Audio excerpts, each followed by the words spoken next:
Matrix representation of linear transformation. Matrix representation of linear transformation, रैखिक रूपांतरण का अव्यूह निरूपण। Matrix representation, matrix representation of linear transformation, linear transformation, रैखिक रूपांतरण का अव्यूह निरूपण। रैखिक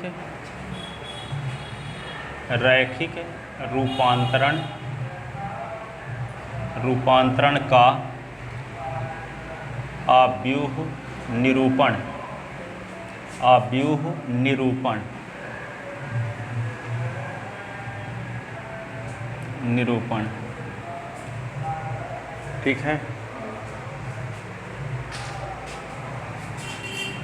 रैखिक रूपांतरण का अव्यूह निरूपण। तो जैसे यहाँ देखो, इसको समझने के लिए क्या करेंगे, वी एफ फील्ड एफ पर एक वेक्टर स्पेस है, एस या B1 या B, इसका बेसिस है जिसके एलिमेंट है अल्फ़ा 1 अल्फ़ा 2 अल्फ़ा 3 मान लो। ठीक है।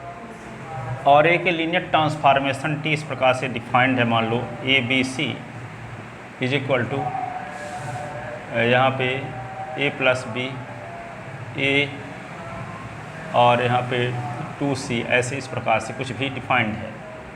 तो यहाँ पे क्या करेंगे कि किसी अल्फ़ा एलिमेंट में, अल्फ़ा एलिमेंट कुछ दिया होगा यहाँ पे B में, कुछ दिया है, मान लो 1 1 1 1 0 1 0, ठीक है, ऐसे भी कुछ भी दिया हो 1 0 1, और ये क्या होगा 0 0 1, ऐसे इस प्रकार का कुछ दिया हो। इसके एलिमेंट, इसको हम अल्फ़ा 1 कहे हैं, इसको अल्फ़ा 2 कहे हैं, इसको अल्फ़ा 3 कहे हैं। और यहाँ पे T इस 1 1 में लगाते हैं, T 1 1 1 में लगाते हैं T। तो 1 1 में जब T लगा देंगे तो क्या आएगा, जैसे ABC में जब T लगाते हैं तो A प्लस B A या 2C होता है। तो 1 1 में T लगाएंगे तो इसका मतलब पहले दोनों को जोड़ेंगे, पहले या दूसरे को, तो 1 धन 1 फिर 1 फिर 2C, तो यहाँ पे आएगा 2 इंटू 1, 2 1 2 आ गया। ठीक है। अब इसका जो मान आया है, इसको इसके लीनियर कॉम्बिनेशन के फॉर्म में लिखो। तो लीनियर कॉम्बिनेशन के फॉर्म में लिखने के लिए कुछ स्केलर की ज़रूरत होगी। तो वे स्केलर मान लेते हैं, क्या है, x into alpha 1 y into alpha 2 और z इंटू अल्फ़ा 3। ठीक है। अल्फ़ा 1 अल्फ़ा 2 अल्फ़ा 3 के लीनियर कॉम्बिनेशन के फॉर्म में लिखते हैं T111 को, जो रिजल्ट आया है इसको। तो जिन स्केलर की ज़रूरत पड़ती है उनको s/z हम माने हैं। ठीक है। इसी प्रकार फिर क्या करें, इस एलिमेंट में भी T लगाएं, इस एलिमेंट में भी क्या लगाएं, 1 0 1। ठीक है। तो यहाँ पे क्या आएगा, दोनों को जोड़ेंगे तो 1 प्लस 0, फिर क्या है A तो 1, फिर 2 इंटू 1, तो ये आ गया। तो ये होगा 1 1 और ये 2। अब इसको लीनियर कॉम्बिनेशन के फॉर्म में लिखना है बेसिस के वेक्टर के। तो बेसिस के वेक्टर के लीनियर कॉम्बिनेशन के फॉर्म में लिखने के लिए मान लो यहाँ पे ज़रूरत पड़ी x1 अल्फ़ा 1, ये होगा y1 अल्फ़ा 2, और ये क्या होगा z1 अल्फ़ा 3। ठीक है। कुछ x1 y1 z1 की ज़रूरत पड़ेगी, उनको हम निकालेंगे, फिर निकालने तरीका भी बताएंगे अभी। ठीक है। अब मान लेते हैं अब इस एलिमेंट में लगाएं, क्या, इस एलिमेंट में 0 0 1 में लगाएं T। ठीक है। तो क्या होगा, रूल से पहले दोनों का सम होता है, तो 0 प्लस 0 फिर 1, तो 0 होगा, फिर क्या होगा 2 इंटू 1, तो ये आ गया T लगाने के बाद 0 0 2। अब इसको बेसिस के वेक्टर के लीनियर कॉम्बिनेशन के फॉर्म में लिखने के लिए कुछ स्केलर की ज़रूरत पड़ेगी। हम स्केलर जानते नहीं, तो हम मान लेते हैं क्या है, वे S2 है, अल्फ़ा 1, ये होगा y2 अल्फ़ा 2 और z2 अल्फ़ा 3। तो जो स्केलर की ज़रूरत पड़ी, जैसे यहाँ s/z की ज़रूरत पड़ी, यहाँ s1 y1 z1 की ज़रूरत पड़ी, यहाँ s2 y2 z2 की ज़रूरत पड़ी, तो जिन स्केलर की ज़रूरत पड़ी उनका कोफिशिएंट मैट्रिक्स लिखते हैं x/z। ठीक है। x1 y1 z1 और ये क्या होगा S2/2 Z2, ये आ गया। अब इसको हम लीनियर ट्रांसफॉर्मेशन T का बेसिस B के रिस्पेक्ट मैट्रिक्स कहते हैं। इसके ट्रांसपोज को, ट्रांसपोज इसका क्या करेंगे, ट्रांसपोज। ट्रांसपोज का मतलब ये होता है रो को कॉलम में चेंज करना, ठीक है। तो यहाँ पे जो कोफिशिएंट आए हैं उन कोफिशिएंट का हम एक मैट्रिक्स बनाते हैं, उस मैट्रिक्स का ट्रांसपोज निकालते हैं, परिवर्त आव्यूह निकालते हैं, है ना। ट्रांसपोज मैट्रिक्स नहीं, परिवर्त आव्यूह। तो यहाँ पे रो को कहाँ लिख देंगे, कॉलम में। तो ये होगा S/Z, यहाँ पे S1/1 Z1, ये S2/2 Z2, ये हुआ, ठीक है। तो यहाँ पे तो ये कहलाएगा लीनियर ट्रांसफॉर्मेशन T का बेसिस B के रिस्पेक्ट मैट्रिक्स से, ये कहलाएगा लीनियर ट्रांसफॉर्मेशन T का बेसिस B के रिस्पेक्ट, ये मैट्रिक्स। अब बेसिस बदल जाएगा तो मैट्रिक्स भी बदल जाएगा, ठीक है ना। तो बेसिस के अलग एलिमेंट अलग आ गए, लीनियर ट्रांसफॉर्मेशन बदल गया तो भी अलग अलग एलिमेंट आएंगे, ठीक है। तो क्या है कि या VF फील्ड पर वेक्टर स्पेस है, B उसका बेसिस है। तो बेसिस के वेक्टर में लीनियर ट्रांसफॉर्मेशन T लगाने से जो रिजल्ट आए, जिसको हम बोल सकते हैं T∝1, T∝2 और T∝3, क्या है, बेसिस के वेक्टर में लीनियर ट्रांसफॉर्मेशन T लगाने के बाद ये एलिमेंट फाइंड हुए। अब इन एलिमेंट को बेसिस के वेक्टर के लीनियर कॉम्बिनेशन के फॉर्म में रिप्रेजेंट करने के लिए जिन स्केलर की ज़रूरत पड़ती है, उन स्केलर के कोफिशिएंट मैट्रिक्स के ट्रांसपोज मैट्रिक्स को लीनियर ट्रांसफॉर्मेशन T का बेसिस B के रिस्पेक्ट मैट्रिक्स कहते हैं, ठीक है ना। तो क्या है, VF फील्ड F पर एक वेक्टर स्पेस है और B क्या है, VF का एक बेसिस है। तो बेसिस के वेक्टर में लीनियर ट्रांसफॉर्मेशन T लगाएं तो क्या एलिमेंट मिलेंगे, T∝1, T∝2, T∝3 मिलेंगे। अब T∝1, T∝2, T∝3 को बेसिस के वेक्टर के लीनियर कॉम्बिनेशन के फॉर्म में लिखने के लिए जिन स्केलर की ज़रूरत है, उन स्केलर के कोफिशिएंट मैट्रिक्स के ट्रांसपोज मैट्रिक्स को लीनियर ट्रांसफॉर्मेशन T का बेसिस B के रिस्पेक्टिव मैट्रिक्स कहते हैं। इसको TB से डिनोट करते हैं, ये से, ठीक है ना। समझ में आया, क्या समझ में आया कि VF फील्ड F पर एक वेक्टर स्पेस है और T क्या है, V से V में एक लीनियर, या U भी मान सकते हो, ठीक है ना। तो UF और VF फील्ड F पर दो वेक्टर स्पेस हैं और TU से V में एक लीनियर ट्रांसफॉर्मेशन है, ठीक है। तो और B इसका बेसिस है, ठीक है। तो बेसिस के वेक्टर को लीनियर कॉम्बिनेशन के फॉर्म में रिप्रेजेंट करने के लिए जिन स्केलर की ज़रूरत पड़ती है, उन स्केलर के कोफिशिएंट मैट्रिक्स के ट्रांसपोज मैट्रिक्स को क्या कहते हैं, क्या कहते हैं, लीनियर ट्रांसफॉर्मेशन T का मैट्रिक्स कहते हैं। थोड़ा लिख देते हैं इसको, है ना। तो क्या लिखेंगे, माना VF फील्ड F पर एक वेक्टर स्पेस है, वेक्टर स्पेस है तथा T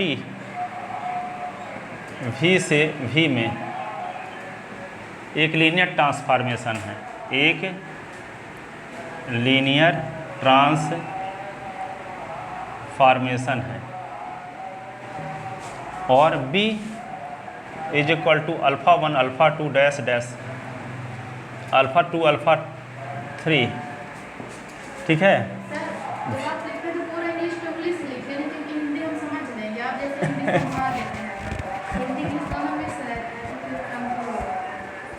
वो तो नहीं आया इसलिए हिंदी में लिख लिया आपकी सुविधा के लिए। नहीं सर, लिख दीजिए, मैं समझ लूँगा। चलो तो लिखो, let VF be a vector space over the field F, over the field F और B = α1 α2 डैश डैश या α3 be the basis of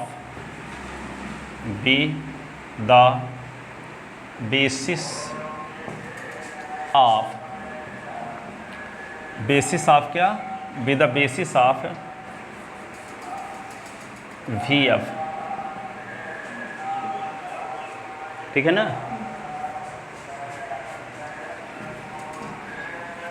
and T V to V be a linear transformation, linear transformation.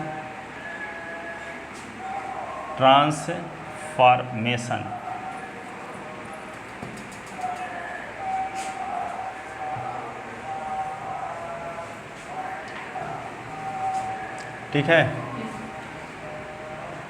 तो let T alpha 1 is equal to x1 alpha 1 x2 alpha 2 x3 alpha 3। ठीक है, T alpha 2 is equal to क्या लिखेंगे यहाँ पे S1 y1 z1।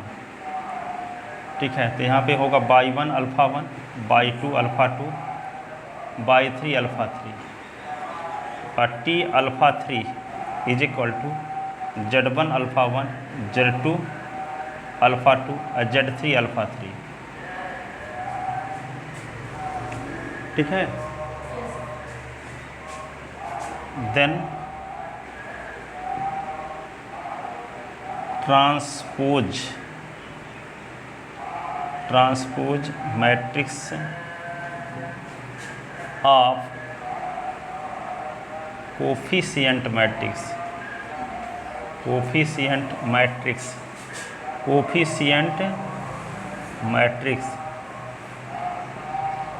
Matrix कौन होगा? x1 x2 x3 y1 y2 y3 z1 z2 और ये z3। Then transpose matrix of coefficient matrix is called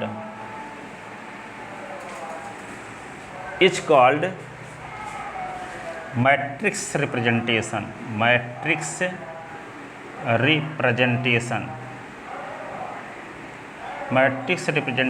off linear transformation T, linear transformation with respect to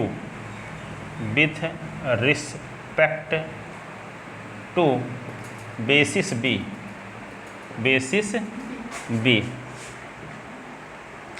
it is denoted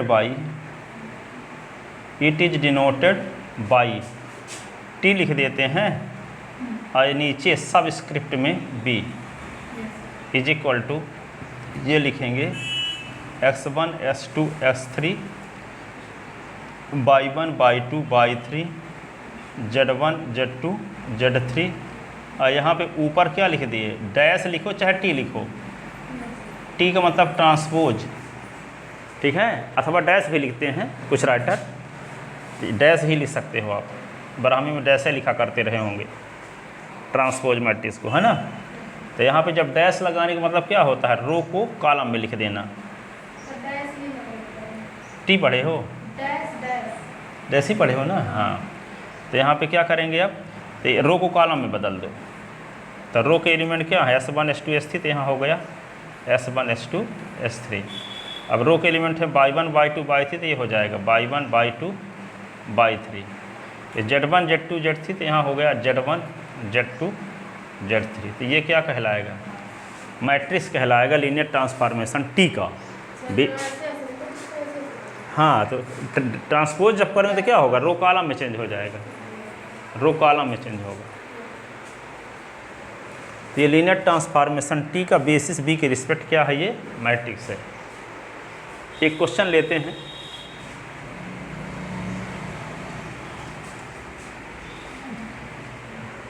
तो बात अच्छी समझ में आ जाएगी। फाइंड दी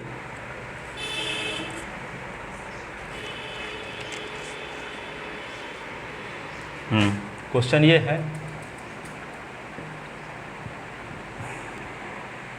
ये linear transformation T, A linear transformation linear transformation T on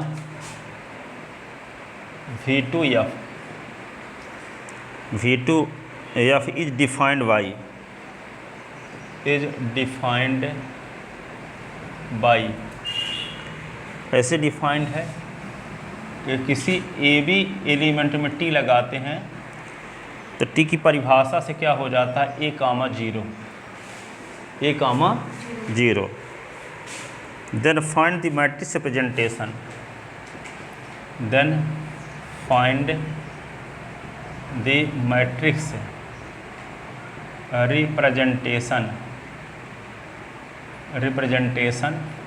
matrix representation of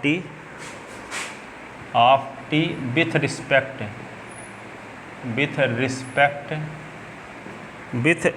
to standard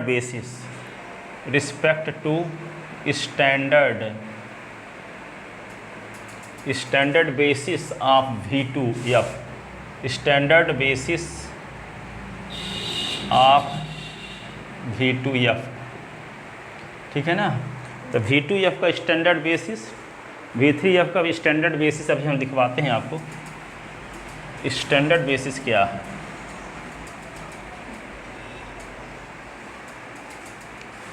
जैसे मान लो V2F है ना, इसका स्टैंडर्ड बेसिस ये होता है B इज इक्वल टू, इसके एलिमेंट होंगे 1 0 0 1, ठीक है।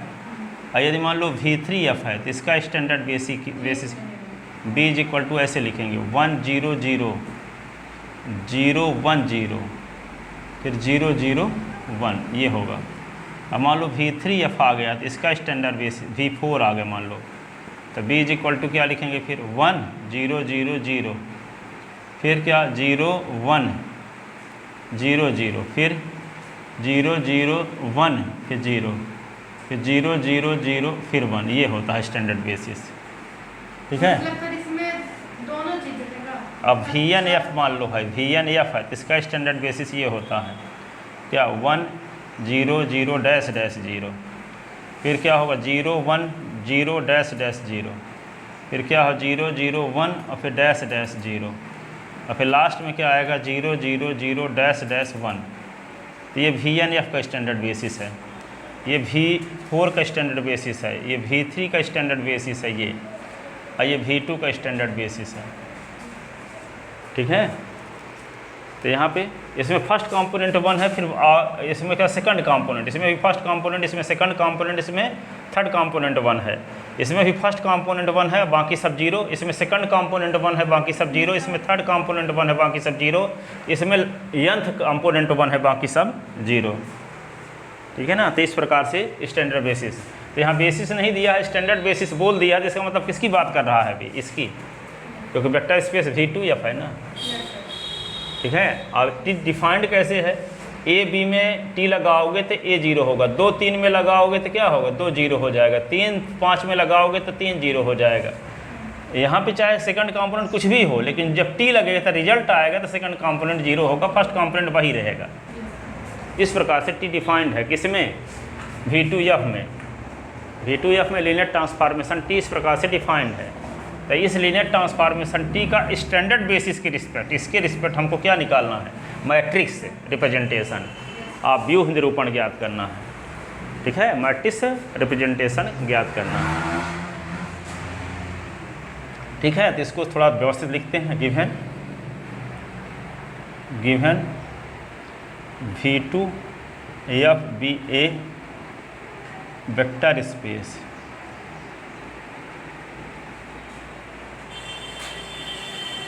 and a linear transformation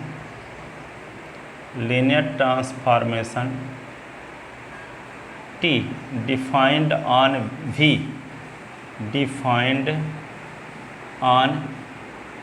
V2F such that TAB is equal to A, 0, then and standard basis of V2EF B is equal to क्या लिखेंगे, standard basis 1001, then we have to find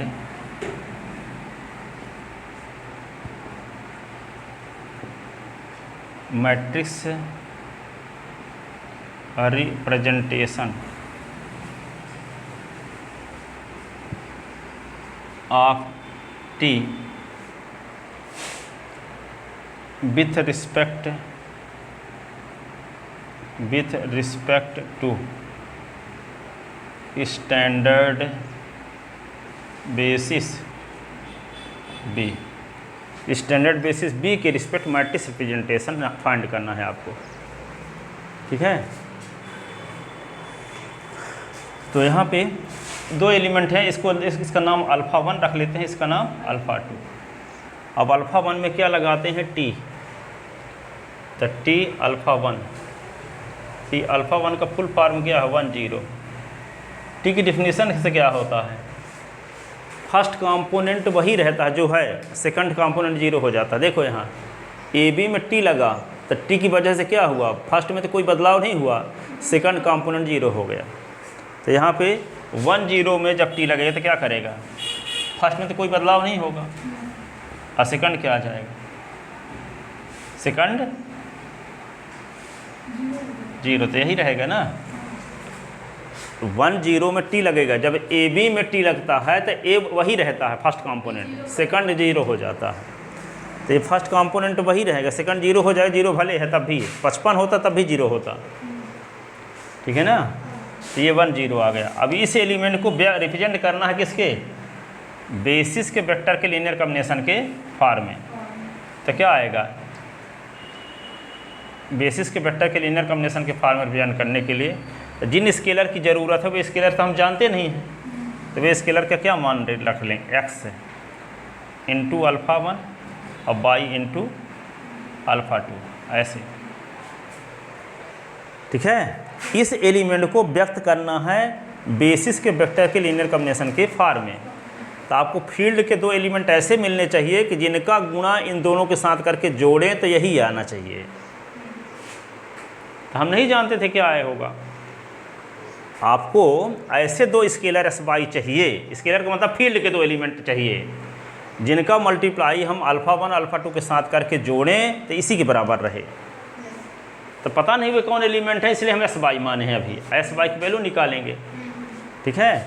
तो यहाँ पे क्या, हाँ, तो ये क्या होगा, इसी को हम लिख सकते हैं क्या, 10 उतार लो, एक्स लिखो अल्फ़ा 1 का फुल फॉर्म 1, 0 और y अल्फ़ा 2 का फुल फॉर्म 0, 1, ऐसे। तो ये क्या होगा, 10, तो क्या होगा x, ये होगा 0 x, ये क्या होगा 0 y, ये 1 y, ये हुआ, ठीक है। अब दोनों को जोड़ते हैं तो क्या होगा 10 और यहाँ क्या आएगा, फर्स्ट कंपोनेंट था x plus 0y, 0s plus y, ये आएगा। तो यहाँ पे क्या होगा 10 इज इक्वल टू क्या होगा x और y, इसका मतलब क्या है, कंपेयर करो, तो s is equal to 1, y is equal to 0, s equal to 1 और y इज इक्वल टू 0, ठीक है। तो कहने का मतलब एस वाई की वैल्यू वही आती है जब स्टैंडर्ड, ध्यान रखना विशेष रूप से, जब स्टैंडर्ड बेसिस रहेगा तो एस वाई की वैल्यू क्या आती है, जो यहाँ टी लगाने के बाद एलिमेंट आए हैं वही रहती है। देखो यहाँ पे एस की वैल्यू निकाले तो 1 आया और वाई की वैल्यू 0 आया, तो देखो इसकी वैल्यू 10, तो यहाँ पे 10 ही आया, तो हम पहले ना लिखते, यहाँ 1 डायरेक्ट कर देते, यहाँ 0 कर देते। ऐसा कब करेंगे 0, जब ये बेसिस स्टैंडर्ड रहेगा, ठीक है। दूसरा बेसिस रहेगा तब ऐसा नहीं कर सकते कि यहाँ पे टी लगाने के बाद जो रिजल्ट आया है, मान लो 2 और 3 आया है तो यहाँ 2, 3 कर दें, ठीक है। यदि बेसिस स्टैंडर्ड है तो यहाँ पे 2, 3 है, तो यहाँ एस के स्थान पे 2, वाई के स्थान पे 3 रख सकते हो, सॉल्व कर दो। यदि एस वाई भी रखोगे तो सॉल्व करने से 2, 3 ही आएगा, जैसे हम पहले डायरेक्ट नहीं किए, एस वाई रखे ना, अंत में रिजल्ट क्या आया, एस की वैल्यू 1 आ गया, वाई की वैल्यू 0। देखो ठीक है। तो अब हम टाइम लॉस नहीं करेंगे, जब स्टैंडर्ड बेसिस रहेगा तो हम एस वाई नहीं मानेंगे, डायरेक्ट लिख दिया करेंगे। जो यहाँ रहेगा वो एस की वैल्यू, जो यहाँ रहेगा वो वाई की वैल्यू। ठीक है, तो ये हो गया। अब ये एस और वाई की वैल्यू कहाँ रखो, इक्वेशन फर्स्ट में, इक्वेशन फर्स्ट में। तो एस के स्थान पे क्या लिख दोगे, 1 इंटू अल्फ़ा 1 और 0 इंटू अल्फ़ा 2। हाँ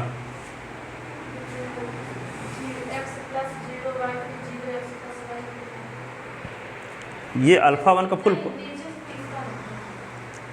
तो दो, जैसे मान लो कोई आपसे कहता है कि S1/1 और प्लस S2/2 को जोड़ो, दो कोऑर्डिनेट को जोड़ना है तो कैसे जोड़ते हैं? हाँ तो यही जोड़ते हैं, इसका फर्स्ट कंपोनेंट प्लस इसका फर्स्ट कंपोनेंट, यानी S1 प्लस S2 और कामा y1 प्लस y2, ऐसे जोड़ते हैं। तो यहाँ पे क्या था, ये S1/1 है, ये S2/2 है। तो जब जोड़ेंगे तो क्या होगा, ये इसके साथ जुड़ेगा और ये इसके साथ, तो वही ना लिखे S + 0y कामा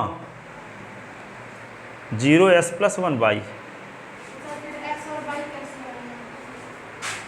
तो 0y क्या हुआ, 0 ना हुआ, तो ऐसे भर बचा, और 0s तो 0, 0s तो 0 गुणा ना है, तो y, तो s y आ गया।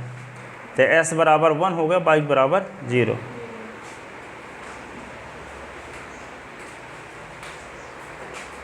तो putting the value of x y in equation first, putting the value of x y in equation first.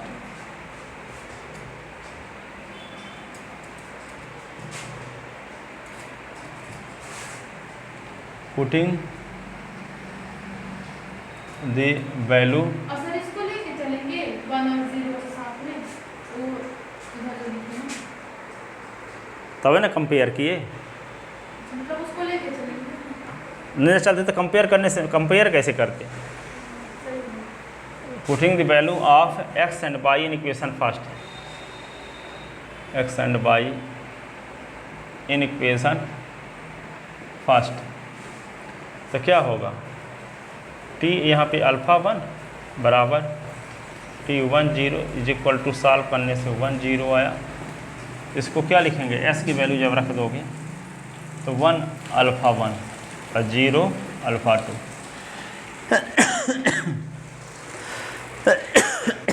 अब देखो सिमिलरली इसी प्रकार अल्फ़ा 2 में t लगाते हैं, तो t लिख दो, अल्फ़ा 2 की वैल्यू क्या है, 0 1 ना। अब देखो t लगाने से क्या होता है, डिफाइंड कैसे है, फर्स्ट कंपोनेंट वही रहेगा, सेकंड 0 हो जाएगा। तो फर्स्ट कंपोनेंट है क्या, तो 0 रहेगा, सेकंड 0 हो जाएगा, ये t की परिभाषा से।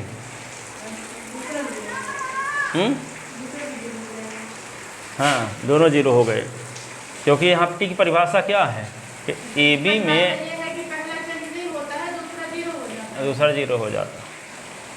तो जब हम 0 1 में t लगाएंगे तो पहला चेंज नहीं होगा और दूसरा क्या हो जाएगा 0। हाँ बाय डेफिनेशन ऑफ t। ठीक है, अब इसको बेसिस यहाँ स्टैंडर्ड बेसिस है ना, तो s की वैल्यू ये 0 आएगी, y की वैल्यू 0 आएगी। इसको हम ऐसे डायरेक्ट लिखे देते हैं 0 इंटू अल्फ़ा 1 और ये 0 इंटू अल्फ़ा 2। ऐसा कब लिख देंगे डायरेक्ट, जब स्टैंडर्ड बेसिस रहेगा। जब स्टैंडर्ड बेसिस के अलावा कोई दूसरा एलिमेंट है तब ऐसा नहीं कर सकते, तब फिर एस वाई हम मानना पड़ेगा, एस वाई की वैल्यू निकालनी पड़ेगी। यहाँ निकाले भी तो देखो एस की वैल्यू 1 वाई की वैल्यू 0 आई ना, वही ना आई। तो हम डायरेक्ट यहाँ लिख सकते थे कि 1 इंटू अल्फ़ा 1 और 0 इंटू अल्फ़ा 2, जैसा कि यहाँ लिखे। तो पहला क्वेश्चन था तो आपको विश्वास नहीं होता, तो इसलिए हम पहले साल भर के दिखा दिए पहले वाले को, तब आपको पता एस वाई की वैल्यू जब आ गई 1 0, तो यहाँ डायरेक्ट हम ये लिख दिए वही 1 0 ही। तो जब स्टैंडर्ड बेसिस रहेगा तब ऐसा वही वैल्यू रहेगी। स्टैंडर्ड बेसिस के अलावा दूसरा बेसिस रहेगा तो यहाँ एस की वैल्यू 1 नहीं आएगी और वाई की वैल्यू 0 नहीं आएगी, कुछ दूसरी आएगी, और जो आएगी वे लिखना पड़ेगा यहाँ। तब तो फिर सॉल्व इसी प्रकार करना पड़ेगा। अरे स्टैंडर्ड बेसिस जो लिए हैं एलिमेंट, तो हम लिए हैं 1 0 और 0 1 तो स्टैंडर्ड बेसिस के एलिमेंट हैं। मान लो इसके स्टैंडर्ड बेसिस 2 3 लिए ना लेते स्टैंडर्ड बेसिस, इसके एलिमेंट 2 3 5 6 होते, ठीक है ना। तो इसमें टी लगाएंगे तो जो रिजल्ट आएगा उसको बेसिस के वेक्टर के लीनियर कॉम्बिनेशन के फॉर्म में लिखने के लिए जिन स्केलर की ज़रूरत पड़ती तो टी लगाने से जो आया हो वही एलिमेंट ना रहता, कुछ दूसरा हो जाता। जैसे यहाँ पे टी लगाने से 1 0 आया, ठीक है, तो ये स्टैंडर्ड बेसिस के एलिमेंट में टी लगाए हैं तो ये आया है। अब स्टैंडर्ड बेसिस के अलावा कोई दूसरा बेसिस होता और उसमें टी लगाते तो टी लगाने के बाद जो रिजल्ट प्राप्त होता उस रिजल्ट को हम डायरेक्ट लिखने में असमर्थ रहते, ठीक है। जैसे यहाँ डायरेक्ट लिखे ना, कहाँ पे लिखे हैं अभी? ऊपर लिखे हैं। ये स्टैंडर्ड बेसिस था तो इसको हम डायरेक्ट लिख दें 0 × α1 और ये 0 × α2। पर यदि हम और स्टैंडर्ड बेसिस ना होता तो जो रिजल्ट आया है वे यहाँ पे एस वाई मानने पड़ता तो एस वाई की वैल्यू यही ना आती, कुछ दूसरी आती फिर, ठीक है ना। तो ये आ गया। अब देखो T-α1 और T-α2 के लीनियर कॉम्बिनेशन के फॉर्म में लिखे यहाँ पे कहाँ लिखे हैं? ये है ना T-α1 को, तो T-α1 को लिखे हैं, देखो यहाँ पे T-α1 को लिखे हैं तो क्या आया है 1α1 और 0α2, और T-α2 को लिखे तो क्या आया 0 × α1 और 0 × α2। अब लीनियर ट्रांसफॉर्मेशन टी का मैट्रिक्स क्या होगा? इसके कोफिशिएंट मैट्रिक्स का ट्रांसपोज, कोफिशिएंट मैट्रिक्स का transpose.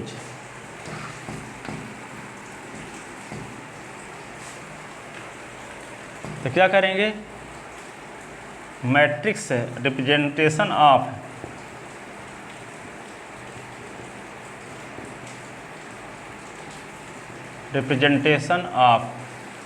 Linear transformation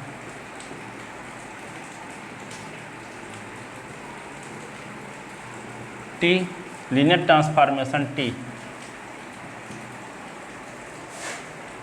with respect to basis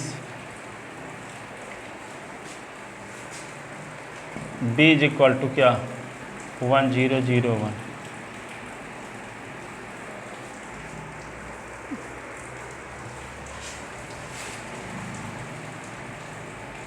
T लिख दो, यहाँ लॉन्ग ब्रैकेट बनाओ, यहाँ पे बी।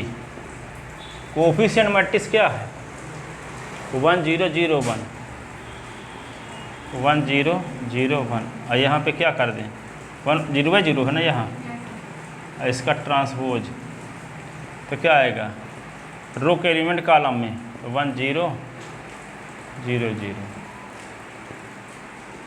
ये लीनियर ट्रांसफॉर्मेशन टी का मैट्रिक्स बी के रिस्पेक्ट है मैट्रिक्स रिप्रेजेंटेशन है, मैट्रिक्स रिप्रेजेंटेशन।